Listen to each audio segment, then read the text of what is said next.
Assalamualaikum warahmatullahi wabarakatuh.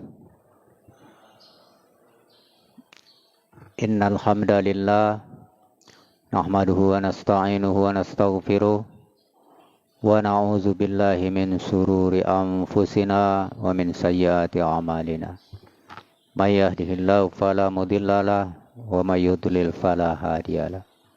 Asyhadu an la ilaha illallah wahdahu la syarikalah wa asyhadu anna Muhammadan abduhu wa rasuluhu la nabiyya ba'da. Amma ba'du. Bapak-bapak, ibu-ibu, hadirin dan hadirat jamaah salat subuh Masjid Raya yang dimuliakan Allah. Puji beserta syukur senantiasa kita aturkan kehadirat Allah Subhanahu wa taala yang senantiasa melimpahkan rahmat, nikmat serta karunia-Nya kepada kita semua sehingga sampai saat ini kita masih tetap berada dalam keadaan sehat walafiat.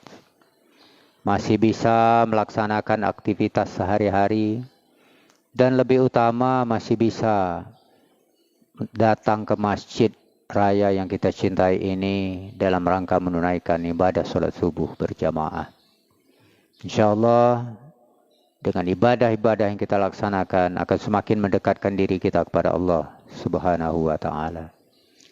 Salawat beriring salam tak henti-hentinya kita mohonkan pada Allah Subhanahu wa ta'ala, kiranya disampaikan kepada arwah junjungan kita Nabi besar Muhammad sallallahu alaihi wasallam. Allahumma shalli ala Muhammad wa ala ali Muhammad. Bapak Ibu hadirin dan hadirat jamaah salat subuh yang dimuliakan Allah. Pada pagi subuh yang cerah ini kita akan menyampaikan beberapa hal yang berkaitan dengan sifat-sifat setan. Kenapa ini perlu kita sampaikan? Karena sifat-sifat setan itu banyak kita miliki. Padahal setan itu musuh. Musuh yang nyata bagi kita. Tapi banyak yang menjadikan setan itu sebagai teman. Sehingga sifat-sifat yang ada pada setan itu kita miliki. Allah Subhanahu wa taala menerangkan dalam Al-Qur'an, ya ayyuhalladzina amanu dkhulu fis-silmi kaffah wa la tattabi'u khutuwatis syaitan innahu lakum aduwwum mubin. Hai orang-orang yang beriman, hendaklah kamu masuk ke dalam Islam itu secara kafah, secara menyeluruh, secara total. Dan jangan ikuti jejak langkah setan. Innahu lakum aduwwum mubin. Sesungguhnya setan itu musuh yang nyata bagimu. Ingat, musuh yang nyata bagimu, tapi bukan teman yang nyata bagimu. Bapak Ibu hadirin jamaah salat subuh yang dimuliakan Allah. Kita ingin melihat beberapa sifat setan. Sebenarnya setan itu kita tidak tahu. Kita tidak kenal dengan setan itu. Bentuk setan itu kita tidak tahu. Cak mana bentuknya. Tidak tahu kita dengan setan itu. Karena gaib. Kalau ada orang yang sudah tahu dengan bentuk setan, itu kawan setan itu. Ada bentuknya dia tahu. Tapi setan itu tidak tahu kita bentuknya. Bentuknya tidak tahu. Jejak langkahnya kita tidak tahu. Tapi kita tahu sifat-sifatnya. Sifat-sifat setan itu kita tahu. Nah sekarang persoalannya, kalau setan itu kita tidak tahu, bentuknya kita tidak tahu, keberadaannya kita tidak tahu. Tapi kenapa kita bisa tahu sifat-sifatnya? Itu Allah Subhanahu wa taala yang memberitahu kita tentang sifat-sifat setan itu. Kalau setan musuh yang nyata, berarti setan itu harus kita perangi. Makanya kalau orang naik haji, itu ada melempar jumroh. Jumratul Aqabah, Wusta, dan Ula. Ada 3 jumrah yang harus dilempar. itu orang mengkonotasikan melempar jumroh itu melempar setan. Di jumroh Aqabah, Wusta dan Ula. Itu melempar setan. Tapi pertanyaannya, apakah kumpulan setan itu ada di dalam jumroh itu? Belum tahu juga kita. Karena orang bernafsu sekali melempar setan yang ada di dalam jumroh itu. Karena dianggap setan ini musuh. Kalau memang setan itu berkumpul di dalam jumroh itu, berarti tidak ada di tempat lain. Kumpulannya di situ. Perangilah di situ sampai dia habis. Makanya jamaah haji berpuluh-puluh juta yang melaksanakan ibadah haji itu semuanya melaksanakan pelemparan jumroh. Jumroh Aqabah, Jumratul Wusta, dan Jumratul Ula. Sekarang bagaimana sebenarnya orang melempar jumroh itu? Apakah benar melempar setan yang ada di jumroh itu? Sebenarnya yang dilempar itu adalah setan yang ada dalam hati kita. Melempar jumroh itu simbolnya. Jadi kita lempar setan yang ada dalam hati kita, simbolnya dengan melempar jumroh. Lemparlah dengan kemarahan bahwa setan itu musuh kita dan harus kita habisi. Tapi bukan kita melempar jumroh itu, melempar setan yang ada di jumroh itu. Tapi banyak ulama berpendapat melempar setan yang ada dalam hati kita itu. Supaya mereka hancur. Karena kita anggap sebagai musuh. Bapak Ibu hadirin, jamaah sholat subuh yang dimuliakan Allah. Jadi setan itu kita tidak tahu, bentuknya tidak tahu, tempatnya tidak tahu, tapi kita tahu sifat-sifatnya. Nah penyakitnya sebagian dari sifat-sifat setan itu ada pada diri manusia. Itulah yang disebut setan pala hitam barangkali. Karena sifatnya ada pada diri manusia. Nah sekarang beberapa sifat setan itu kita ketahui. Dan apabila itu dimiliki oleh manusia, berarti dia teman setan. Karena apa? Karena dia memiliki sifat-sifat itu. Padahal sifat itu seharusnya dimiliki oleh setan, bukan dimiliki oleh manusia, tapi manusia memilikinya. Artinya, manusia itu teman setan karena memiliki sifat-sifat setan. Kalau kita tidak mau jadi teman setan, berarti kita buang jauh-jauh itu sifat setan itu. Jadikan musuh itu setan, tapi jangan jadikan teman. Innahu lakum aduwwum mubin. Sesungguhnya setan itu musuh yang nyata bagimu, tapi bukan teman. Bapak Ibu hadirin jamaah sholat subuh yang dimuliakan Allah. Di antara sifat-sifat setan yang disebutkan dalam Al-Quran, yang pertama setan itu boros. Boros membelanjakan harta, boros terhadap pemakaian sesuatu. Nah itu boros itu sebenarnya sifat setan. Tapi kan sekarang banyak manusia yang boros. Berarti dia memiliki sifat setan. Kalau sudah memiliki sifat setan berarti teman setan. Boros. Boros menghambur-hamburkan harta, mubazir, itu teman setan. Tapi banyak orang yang menghambur-hamburkan harta untuk kepentingan-kepentingan yang tidak penting. Untuk mabuk-mabukan. Kemudian untuk poya-poya. Banyak sekali yang menggunakan harta untuk itu. Dan itu mubazir. Yaitu teman setan lah itu. Kenapa? Karena boros. Allah sebutkan dalam surat Al-Isra ayat 26. Wa atizal qurba haqqahu wal miskina wa banas sabil. Wala tubazir tabziro.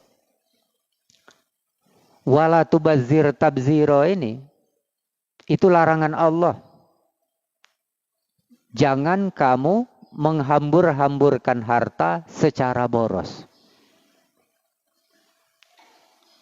Kita disuruh memberikan sebagian harta itu kepada orang yang berhak menerimanya. Di sana ada disebutkan miskin dan orang dalam perjalanan. Orang miskin masih banyak yang perlu dibantu. Tapi banyak juga orang kaya yang menghambur-hamburkan harta, bukan malah membantu orang miskin. Nah, itulah maksudnya Allah melarang wala tubazir tabzira. Jangan menghambur-hamburkan harta secara boros, secara berlebih-lebihan. Innal mubazzirina kanu ikhwanas syayatin. Karena sesungguhnya mubazir atau boros atau menghambur-hamburkan harta itu kanu ikhwanas syayatin, adalah temannya setan. Jadi kalau orang yang boros menghambur-hamburkan harta itu teman setan. Ngapa dia ngomong cak itu? Dalam Al-Quran. Wala tubazir tabzira innal mubazzirina kanu ikhwanas syayatin. Jangan menghambur-hamburkan harta secara boros. Karena menghambur-hamburkan harta secara boros itu adalah temannya setan. Jadi Allah yang berfirman dalam Al-Quran. Berarti kalau ada uang yang boros, menghambur-hamburkan harta, berpoya-poya, itu teman setan itu. Kalau dia marah, dia omong teman setan. Ya dalam Al-Quran. Surat Al-Baqarah, surat Al-Isra ayat 26. Wa kana syaiton li rabbihi kafura. Dan setan itu kepada Tuhannya ingkar, kufur. Berarti kalau orang-orang yang menghambur-hamburkan harta, berpoya-poya, boros, mubazir, lalu ingkar kepada Tuhannya, itu teman setan. Tapi kalau ada orang yang poya-poya, boros-boros, menghambur-hamburkan harta, dikatakan teman setan, itu ngamuk dia. Ngamuk dia. Padahal Allah sebutkan dalam Al-Quran, orang yang seperti itu adalah teman setan. Bapak Ibu hadirin jamaah salat subuh yang dimuliakan Allah. Yang pertama, teman setan itu boros. Atau sifat-sifat setan itu boros. Kalau kita boros menjadi temannya setan, bukan musuhnya setan. Nah sekarang kalau ada yang dalam kehidupannya boros, menghambur-hamburkan harta, mubazir, sia-sia, itu berhentilah.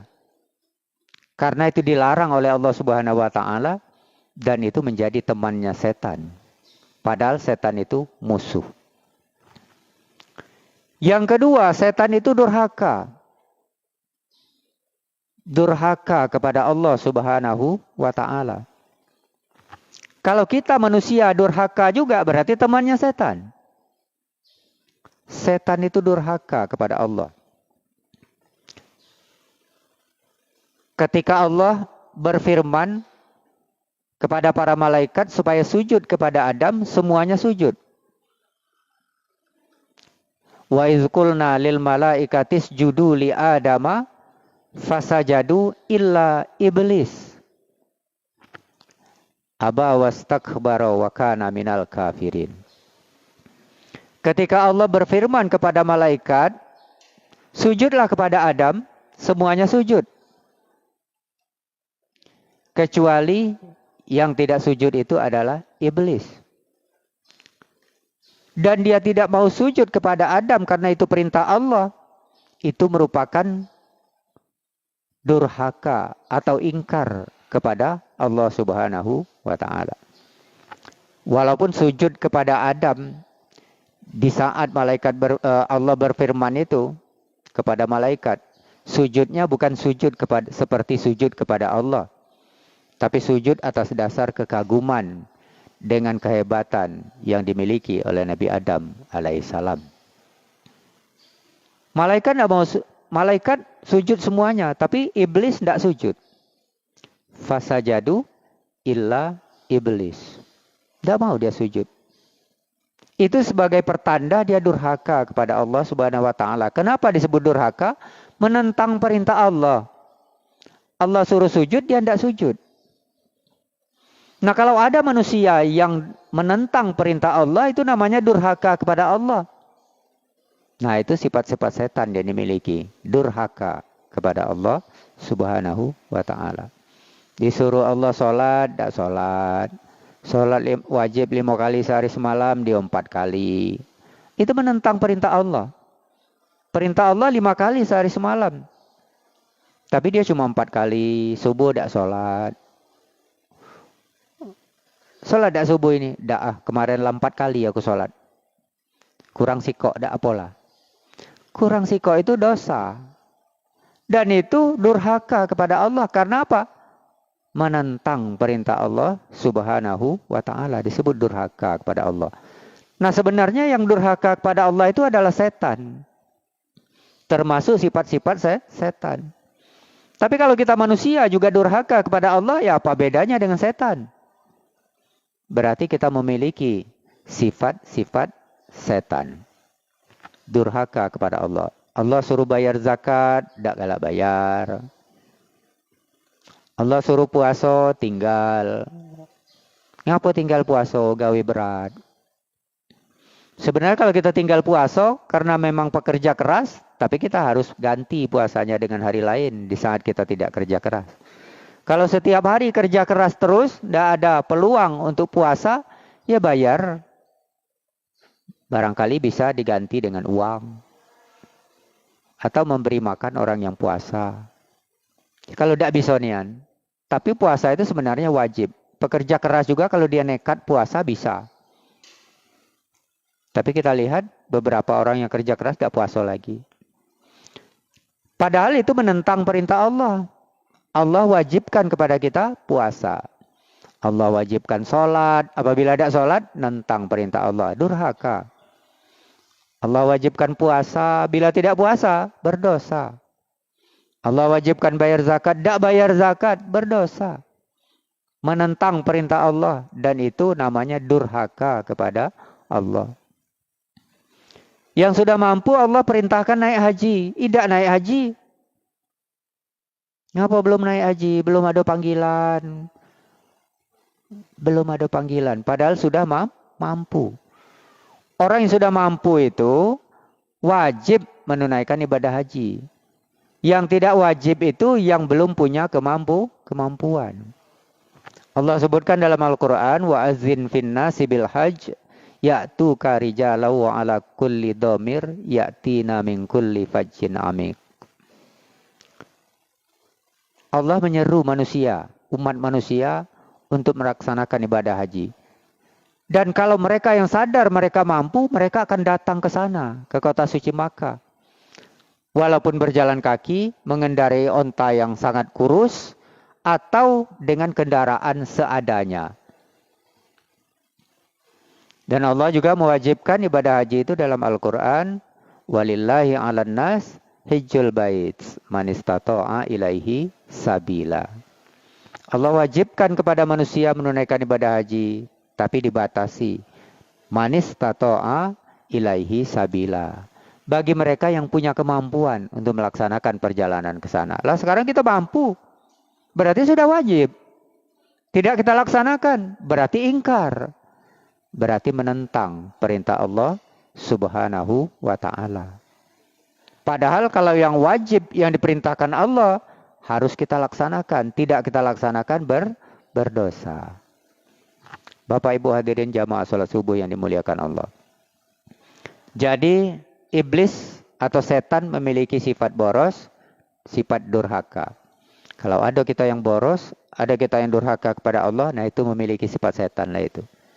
Wah, aku bukan setan. Ya bukan, tapi setan pala hitam. Nah, kenapa? Karena sifat-sifat setan ada dalam dirinya. Yang ketiga, sifat setan itu adalah sombong, angkuh, takabur. Nah, kalau ada manusia yang sombong di dunia ini dengan kehebatan yang dia miliki, dengan harta dan kekayaan yang dia miliki, dengan pangkat dan kedudukan yang dia miliki sehingga membuat dia sombong, nah itu memiliki sifat setan. Karena sifat setan itu adalah sombong, angkuh, takabur. Kalau ada manusia yang merasa punya kelebihan-kelebihan dibanding orang lain lalu membuat dirinya sombong, membuat dirinya angkuh, membuat dirinya takabur, nah itu sifat setan lah ada dalam dirinya. Setan dijadikan musuh tapi memiliki sifatnya. Itu artinya bukan dijadikan musuh, tapi dijadikan teman. Takabur, sombong, angkuh. Kita berjalan saja Allah larang kita berjalan dengan keadaan sombong. Wala tamshi fil ardi maraha. Janganlah kamu berjalan di permukaan bumi ini dengan angkuh, dengan sombong. Karena apa? Karena angkuh, sombong itu sifat setan. Kalau kita miliki itu berarti kita teman setan. Banyak duit, sombong. Banyak harta, sombong. Hebat, sombong. Sehingga takabur, pacak galau, wong lain dak yang pacak. Kalau dak aku dak selesai gawe ini. Sombong. Itulah sifat setan. Kemudian setan itu sifat berikutnya adalah menyesatkan. Tidak ada setan itu membawa manusia kepada jalan yang benar. Membawa kesesat itulah. Nah sekarang cak mano kalau ada uang, manusia yang mengajak temannya berbuat jahat. Ya setan lah itu yang mengajak itu. Dalam diri manusia itu ada sifat setan. Ayo kita maling. Nah yang ngajak ayo kita maling itu setan.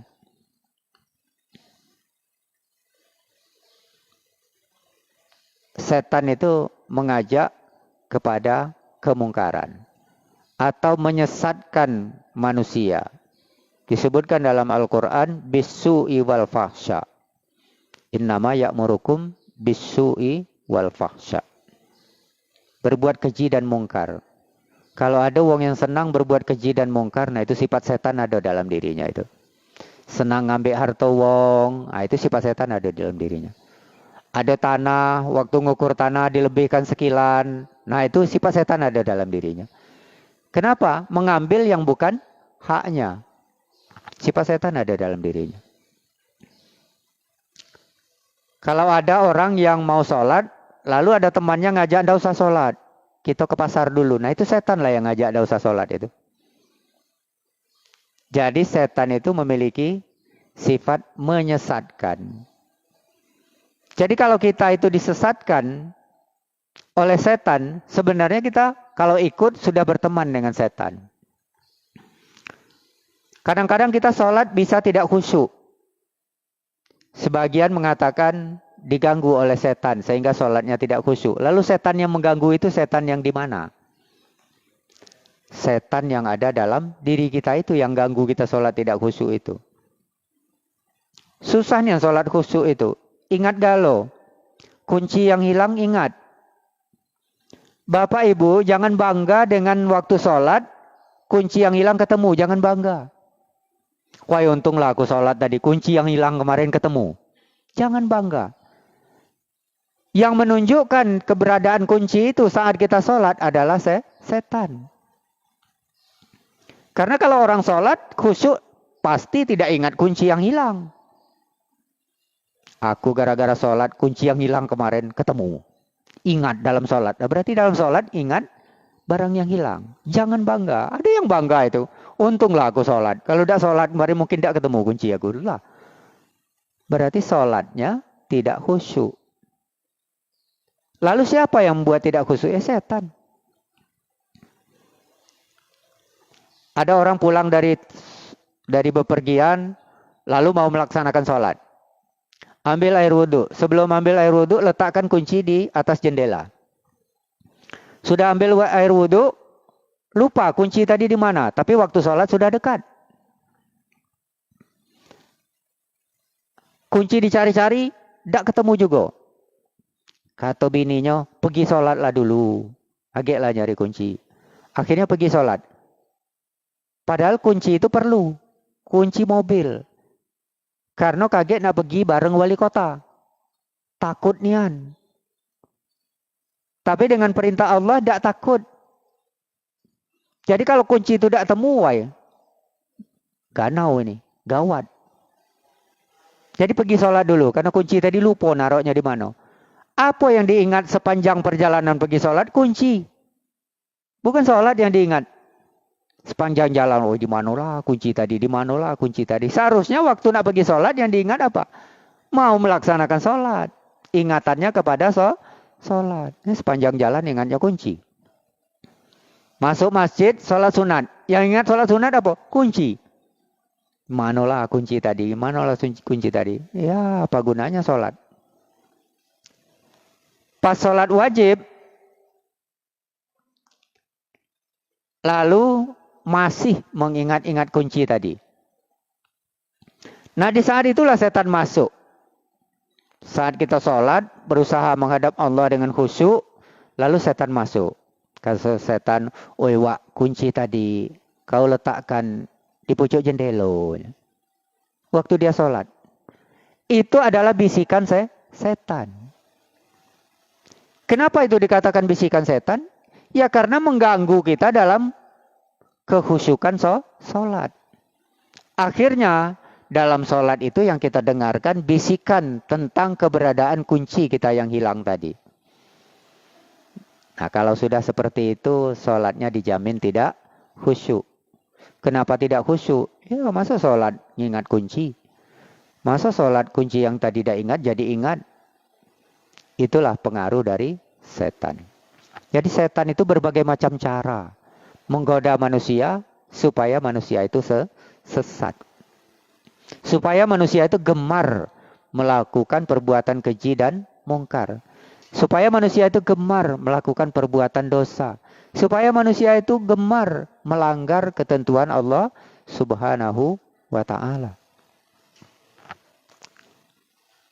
Padahal kalau kita mau hanya berbuat yang baik-baik saja, secara otomatis setan itu jadi musuh kita. Karena yang diperbuat setan itu adalah yang jahat-jahat. Bapak Ibu hadirin jamaah sholat subuh yang dimuliakan Allah. Sifat setan selanjutnya menghalangi orang berbuat baik atau berbuat benar. Jadi kalau ada orang ngajak berbuat baik, lalu dihalang-halangi, nah itu setan lah itu yang menghalang-halanginya. Oh tidak, dia manusia, bukan setan. Oh iya, itu setan pala hitam. Wong nak sholat, kaget dulu sholat. Wong nak jujur, tidak usah jujur ego.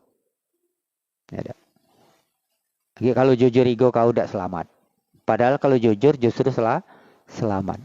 Nah yang menghalang-halangi orang berbuat baik itu adalah setan.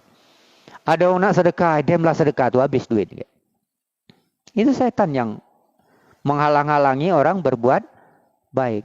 Menghalang-halangi orang berbuat kebenaran.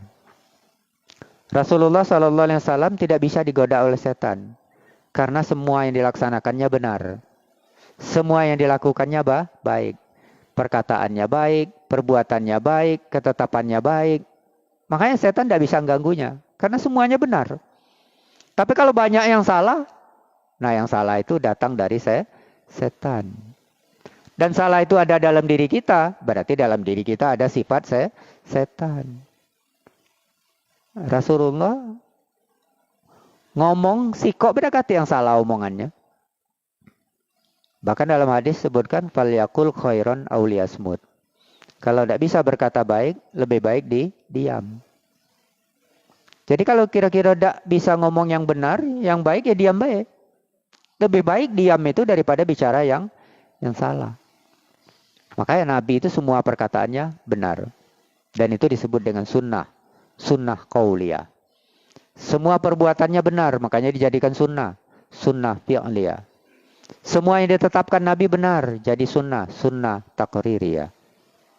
Nah kalau semua perkataan, perbuatan, dan ketetapan kita sudah benar, berarti kita tidak disesatkan oleh setan. Bapak Ibu hadirin jamaah sholat subuh yang dimuliakan Allah. Setan itu selalu menggoda manusia di berbagai penjuru. Tidak bisa dari depan, dari belakang. Tidak bisa dari belakang, dari samping kiri dan kanan. Tidak bisa dari bawah, tidak bisa juga dari pojok. Dari berbagai penjuru, setan itu akan menggoda manusia. Tidak berhasil dia menggoda diri kita lewat anak kita. Tidak berhasil lewat kita lewat istri kita. Tidak berhasil juga dia lewat harta. Tidak berhasil juga lewat pangkat dan kedudukan. Jadi setan itu menggoda manusia di berbagai penjuru. Kita tidak tahu dengan setan, tidak kenal dengan setan, nengoknya tidak pernah. Tapi kita tergoda dengan dia. Sehingga beberapa sifat yang ada pada setan itu kita miliki. Akhirnya kita lama-lama jadi setan. Kenapa tidak jadi setan? Kalau semua sifat setan itu ada dalam diri kita. Sombong ada di kita. Ngajak wong berbuat dosa ada di kita.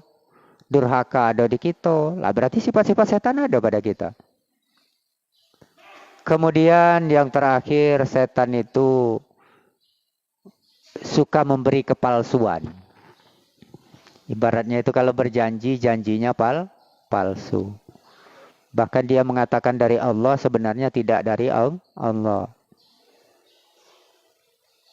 Wa antakulu 'alallah ma la ta'lamun. Dia mengatakan itu dari Allah tentang apa-apa yang tidak kamu ketahui. Jadi dia mengatakan bisikan-bisikan, godaan-godaannya itu sebagian disebutkan itu perintah Allah, itu datang dari Allah. Makanya setan itu sering memberikan janji-janji palsu. Nah, sekarang banyak ada orang yang galak berjanji palsu ini.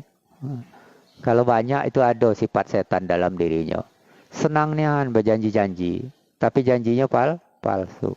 Tidak bisa ditepati. Maka itulah sifat-sifat setan. Bapak Ibu hadirin jamaah salat subuh yang dimuliakan Allah.